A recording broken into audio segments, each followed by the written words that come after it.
Hey, sweet friends. Welcome back to Pandemic Gaga's cooking show. Maybe this one will go on better than the one I tried to get on the other day.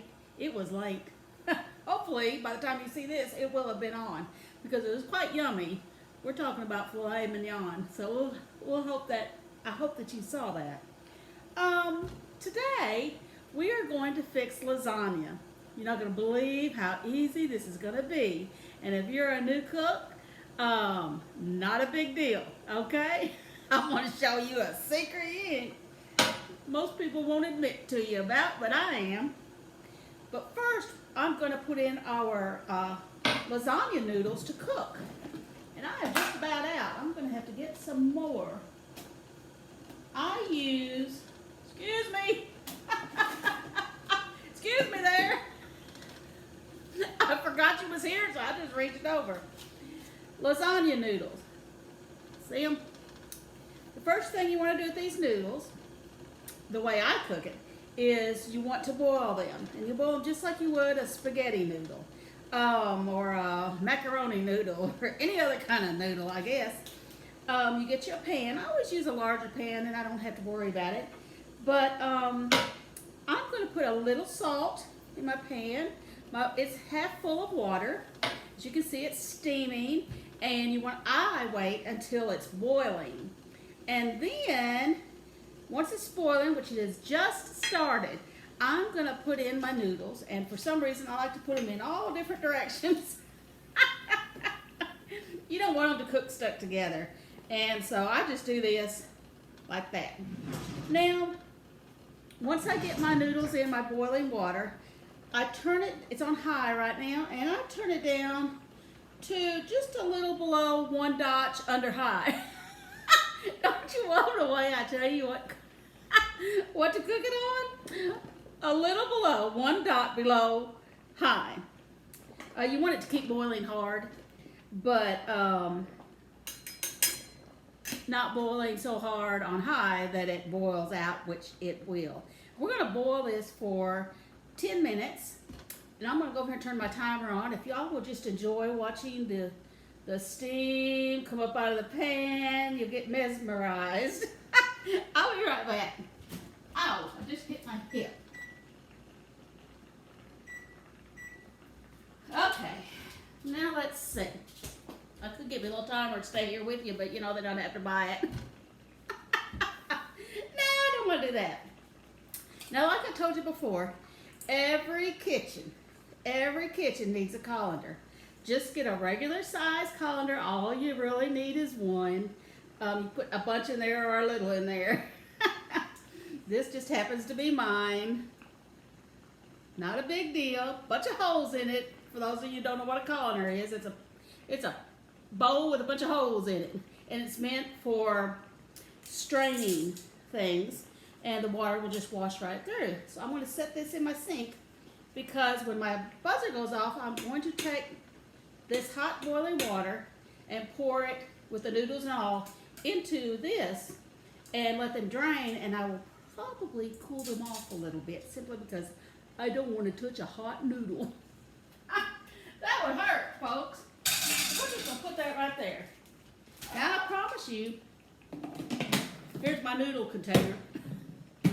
I got lasagna written on it. I gotta get more.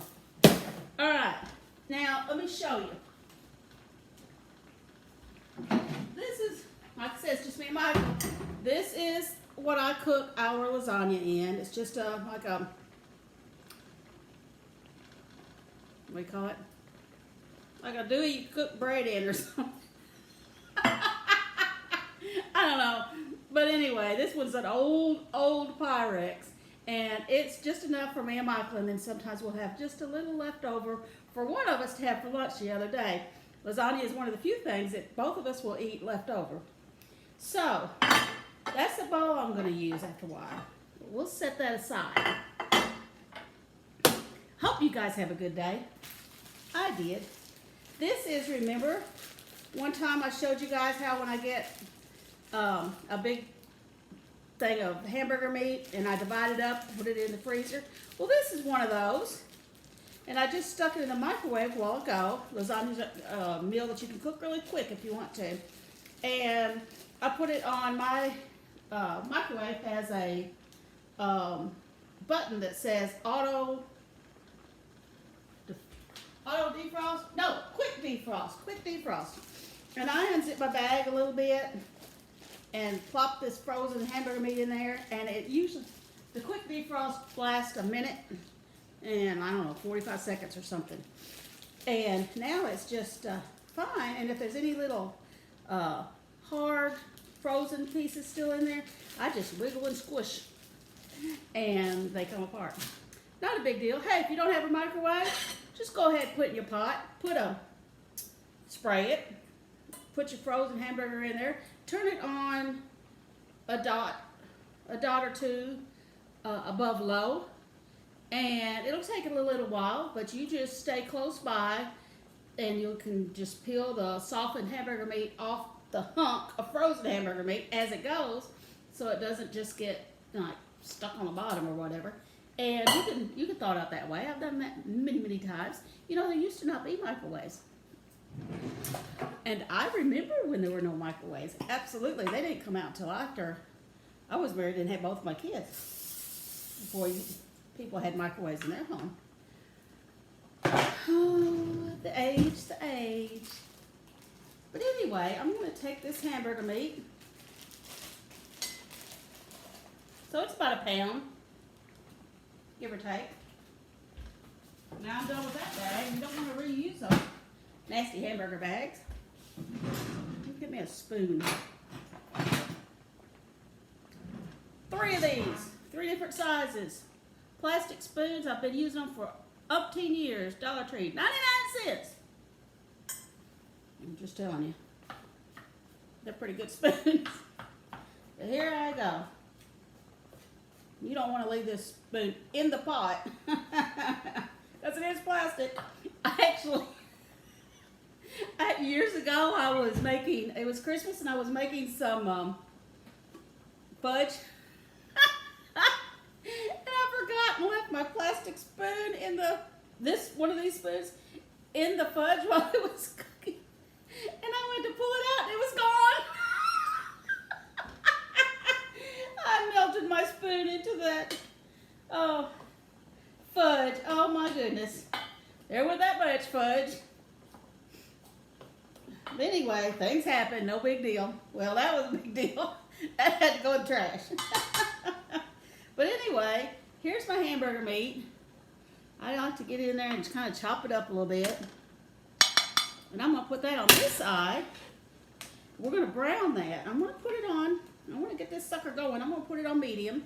So I'm going to be right here with you. And if I'm not watching it, you can. And we'll get this browned. And then if there's a lot of greasy fat, we're going to let the fat cook down and get over it. Now you can use your colander, pour your hamburger meat and that fat in there, but don't put it down your sink. You can take your brown hamburger meat, and if it's got a lot of fat juice in there, you can I'm going to stir these. I'm going to get stuck. I don't like them stuck. There's one trying to be stuck. Get away from there.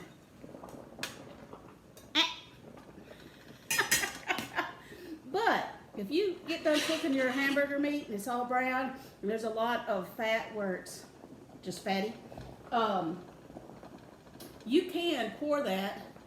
Just dump this into your strainer, and you can run water over it and rinse that a little bit and get even more of the fatty grease out.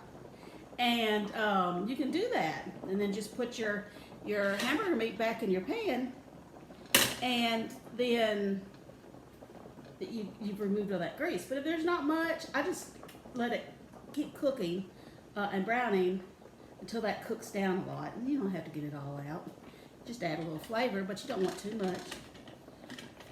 But do not ever, under any circumstance, pour it down your sink, or you will be, or somebody in your family will be on their hands and knees at the other end of the drain out in the yard one night at about 11 o'clock with a flashlight and a drain snake. It's not going to be pretty, and they're not going to be happy. Don't pour grease down your sink. Ever. What, some of y'all don't know what a drain snake is? It's this long, I'll call it a hose, that you put a drill on the end of it, or attach it to your drill, and that snake goes in there, goes, and it pulls all that stuff out. And they're long, and believe me, I know. I have sent Michael out there a couple of times over the years. Well, not a happy camper, but he doesn't say much. He's kind of boring. He doesn't say much.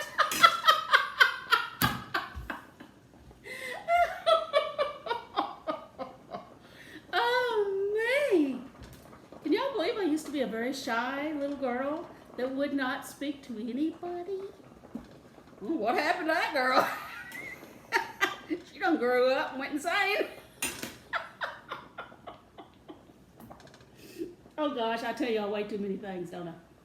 Way too many things. Y'all, anyway, we're making lasagna. Now, turn it up, get her going. Oh yeah, let's see. I'm gonna turn you just a little bit so you can keep an eye on the meat and, hello, and the, now I like to keep my meat stirred when I'm browning it because I don't want my meat to get, I want it to get done. I don't want it to be hard. I'm very leery. You know, a lot of meats, like your steaks or whatever, can be, a lot of your beef, I should say, can be, you know, you can practically eat it raw and it's not going to hurt you. I mean, I'm just saying. But you can. Some people do pretty much. You know, they're warming on both sides and going about their business. But hamburger meat, I don't know. I don't know if I read something one time or if I just think it's gross. But I like for my hamburger meat to be done no matter what I'm doing with it. And that's just me. I have no facts to prove that I'm right and you're wrong. It's just the way it is around this household. But anyway, we're going to get this. It's a cooking. I'm going to turn it on up because we're standing here so we don't take all day. Oh, there's our timer. Now y'all going to have to watch from afar. I'll try to scoot over, but let me turn this timer off or it will drive me and you both nuts. All right, so my pan handles don't get hot unless they're actually over a stove. They get a little warm, but they don't get hot. So I've turned this eye off, but it's still gonna be hot, remember. Let's give this one more stir. Oh yeah, go meat, go. Now I'm gonna take this, it's still boiling, still steaming, still very, very hot. Be careful when you pour in your colony. Now, can you see me? Okay, here we go. Can you see? No, you can't see, y'all. Maybe if I scoot that way. Here we go, here we go. I don't know if y'all saw that or not. Now, this pan has had nothing but water in it. So I'm going to rinse out my pan right here and I'll just dump that fresh, clean, cold water on top of my noodles. I'm going to put it right there. But dude, I'm done. I'm so done with that. Now I'm going to get in here, cool these down.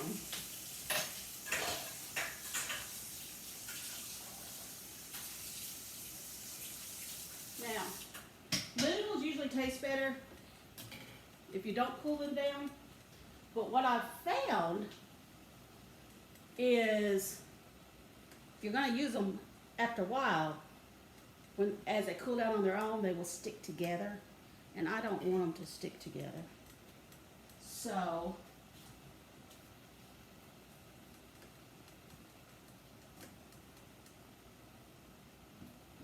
there you go. Now, this is coming along rather well.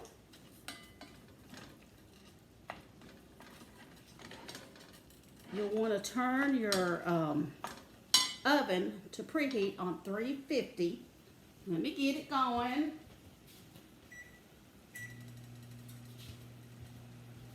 One of y'all to get out here and be my cameraman or woman. You wouldn't have to see me disappear so much, but you know what it is. It is what it is. Now, for me, can y'all see me? No. Well, wait a minute.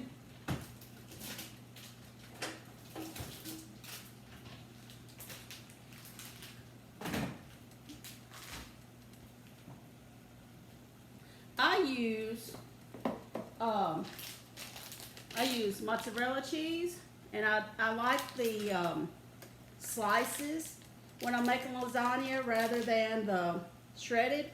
Seems like the shredded, for me, I don't know why, but it gets more kind of liquidy or something. So I don't like it in my, I use it, but not in my lasagna. So I get that. This will last, this will do several lasagna things for us because we're just fixing a small amount. It's 8 ounces is what I buy, and there's 12 slices. So I can make 3 lasagnas with one of these. And this cheese lasts forever. Long time. And you can freeze it. If you see a couple on sale and you want to get an extra one, but you know you're not going to use it for several months, pop it in the freezer. Get it out, and then, I don't know, a few hours, if you just let it sit on the counter, it'll be thawed out. Then you can pop it in your fridge. And then I also use Tupperware. Had this forever. I use Velveeta cheese. Now you can use any cheese you want to, what your family likes. Not a big deal, but I use Velveeta cheese. And around this house, we love Velveeta cheese. See? How do you miss a mouth like mine? It's so petite. Rarely open. I'm a quiet girl. Hush. Don't be talking about me. Oh, this is doing quite well. Almost done. Oh, y'all, my secret ingredient. I'm going to tell you what. I'm honest with you. I'm telling you, anybody can do this. Because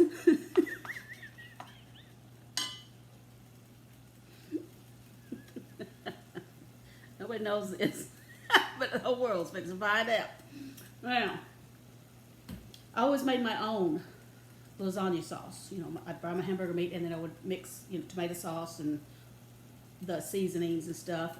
And it was very good. No doubt about it. It was good. We all, and everybody who ate my lasagna loved it. But one time I was at my sister's house, and she makes really good lasagna. And she, oh, and this was years ago.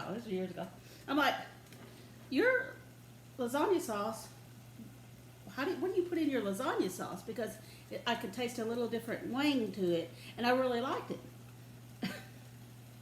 And here's what she said. My lasagna sauce? Prego! And I started using it. I'm like, this is so much easier, so much quicker. So though, yes, I can make my regular sauce, I probably haven't in 20 years. Prego traditional is what I use. You can use whatever you darn well please. Don't like ragu. I just don't. But Prego I do like. Now, so that's why this is so stinking easy, y'all. A lot of people will add different kinds of cheeses, like I told you. And a lot of people will put cottage cheese in their lasagna.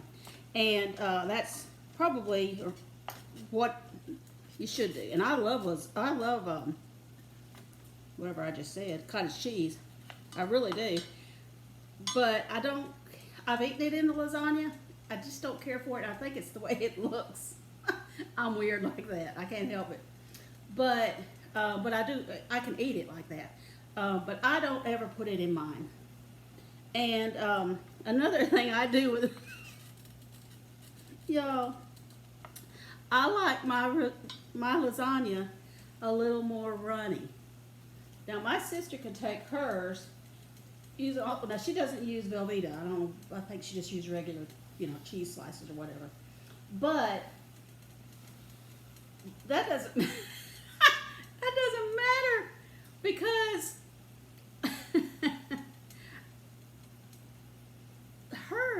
can take and cut out of the pan in a nice pretty square and put it on your plate. And there's a pretty there's a pretty thing of lasagna sitting there and well plated. Not this old girl.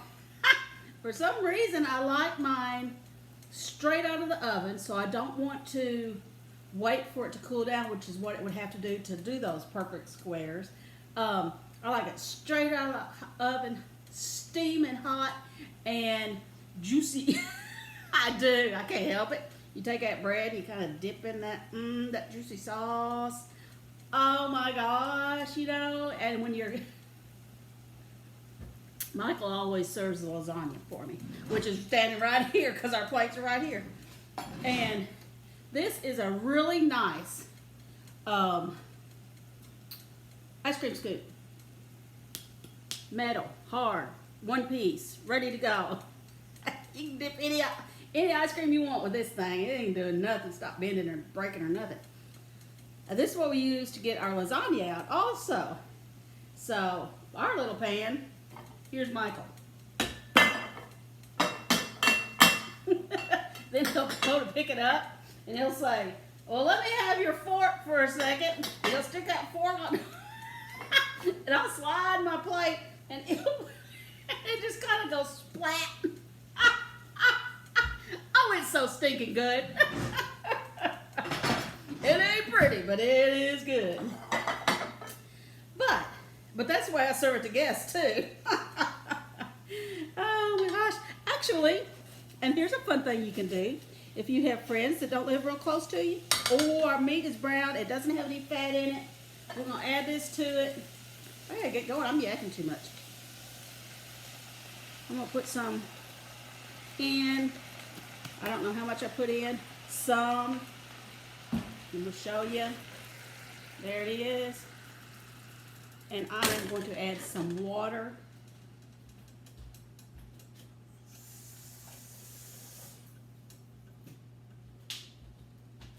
And I'm going to stir it. Y'all can see that just fine, can't you? And I'm going to, and this is cooked. This is done. It's just cold. So it needs to get hot. And frankly, if once you get this made right here, if you will turn it on simmer, and you can add a little more Prego if it looks too thin, or you got a little more water. If it's getting too thick, you want it to cook down kind of thick though, but not real thick. And you want this to get warm. But if you will, you know, have more time than you and I do right now, it's good to, once it gets hot, you see a couple bubbles coming up, you'll boop, turn it down on maybe a dot above low. Let it simmer, because the longer it simmers, the more all those spices marinate with that hamburger meat, and the better it will be. It can only get better. I will tell you that spaghetti sauce of any kind of sauce like this, if you cook it to get pretty hot, it's gonna make a mess on your your stovetop. So just be ready with a wash rag to wipe it up. But anyway, we're gonna get this and then we're gonna layer it. Get me a hot pad. Put this on. Scooch that over. I'm gonna show you how to layer it. I'm gonna turn it on just a bit. Is that good? How's that? Okie dokie? Okay. Now, I need to spray this. You know me and spray. I hurt my hand, my ring finger on my right hand several weeks ago, and I still can't push that down like that. I can't. It hurts. It hurts. I think I knocked it out of socket. I might have to go let a chiropractor knock it back in, I guess. Okay, that's getting good and hot and splattery. Now, get yourself a ladle. It's just a small ladle. And the first thing you want to do, I'm going to turn that off because we're going to cook this early. Like I said, let that simmer. Let that simmer for quite some time. You know, I'm talking at least 30 minutes. But today, no, not happening. So, here's what we're going to do. We're going to put just a little bit on the bottom. Just like that. And we're going to take noodles. Now my noodles, the noodles are too long for, let me try this out a little bit. Too long for my pan. So I just fold them to make them, I just fold them to make them fit. See, I got this one folded under there. And I'll put, it takes 2 per layer. And I always do 2 layers, no matter how big or small my pan is. Oven's ready. So I put 2 noodles. They're layered in here good. And then I'm going to get my towel on. And then I'm going to put sauce in this layer, about half of it, you know, you're guessing. It'll be good, it'll be okay. And then you go with your cheese. Now, it doesn't matter how you put that cheese on there or anything. If you put too much too much mozzarella, people can choke. You can get really stringy. But I'll put, in this bowl, a pan, I put 1 on one end, then 1 down here on this end. And then, I don't know, I'll put my Velveeta slices. I'll put 1 right in the middle between the 2 of them. And I kind of lay them just around. You do what you want to. Doesn't even a half slice over here on the side. And I put quite a bit of cheese in. Like that. And then you're ready for your second layer, but let me show you the first layer. Here we go. Hang on tight, folks. Ooh, can you see it?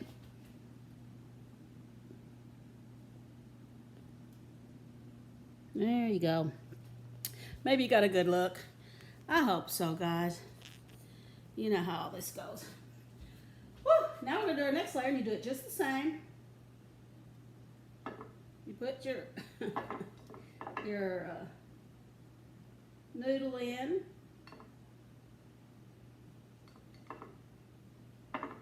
Kind of smash that down. And then you go for your sauce.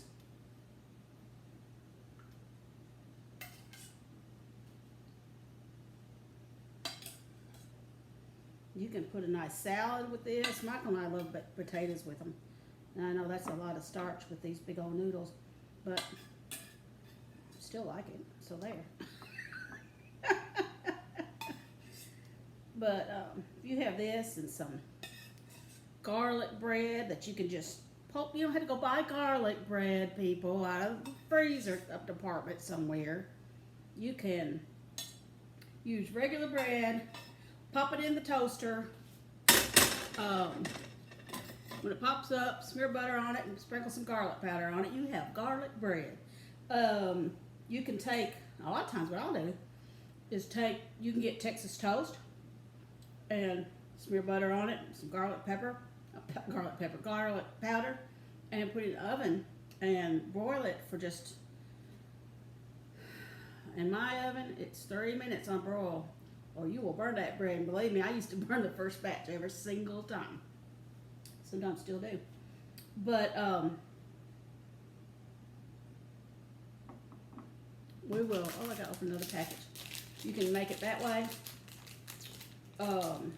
Or you can get some French bread, cut the slices, whatever thickness you like them, and that's good. But one thing you can do is take your leftover, if you've got a couple of leftover hamburger buns, put them on a cookie sheet, put butter on top of them, and garlic powder, and broil them for the same 3 minutes. They're good. They're good. Hamburger buns don't have to be just for hamburgers. I'm going to put 3 of these on the top one right in the middle. And then some lasagna. Some Velveeta here and there.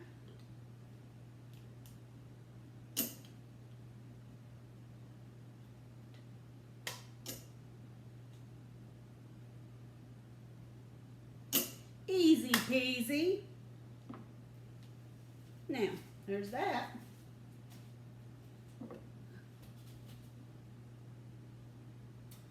Oh, the lighting is so beautiful. There's that. And then take a piece of, I got this cheap foil one day because I just had to have some. I like the real foil myself. I like Reynolds wrap. So, you put this over it. Put it over it, wrap it around it. It doesn't have to be a particular size, just so it goes down the side and everything. Now I'm going to take this and I'm going to slide it in the oven. And it's going to cook for 30 minutes. It's going to cook for 30 minutes. And what I'm going to do, I'm going to have baked potato. So I'll set my timer for 15 minutes. And then I will start my, because we use the big baking potatoes, I will start my potatoes in the microwave. And they usually take about 13, 14 minutes. And then they'll be done at the same time. And then I'll just have my bread already on my tray, buttered, ready to go. And as soon as I bring the lasagna out, I will kick on the broiler and stick that in. And in 3 minutes, we're ready to eat. Now, if you like, I'll just leave this on the whole time. But if you like your cheese, if you want it a little browned, I just want it melted. But if you want it a little brown, and that's the way you like it, and that is fine, what you need to do the last few minutes, last say 5-10 minutes, is take this off and just leave it in the oven uncovered, and then it'll be fine, and your cheese will be browned. So that's fine. If you want it to come out a little prettier, let it set for about 15 minutes or so. But honey, we'll be in here just digging in. So that's my secret of very easy lasagna. I hope you enjoy, and I will see you later. Gosh, we didn't have a whole lot of time to chat, did we? About other things. I love you. We're running a little bit long today, so I'm going to say goodbye. God bless you. Do something for Jesus. And I love you very, very much, and I will see you next time. Bye.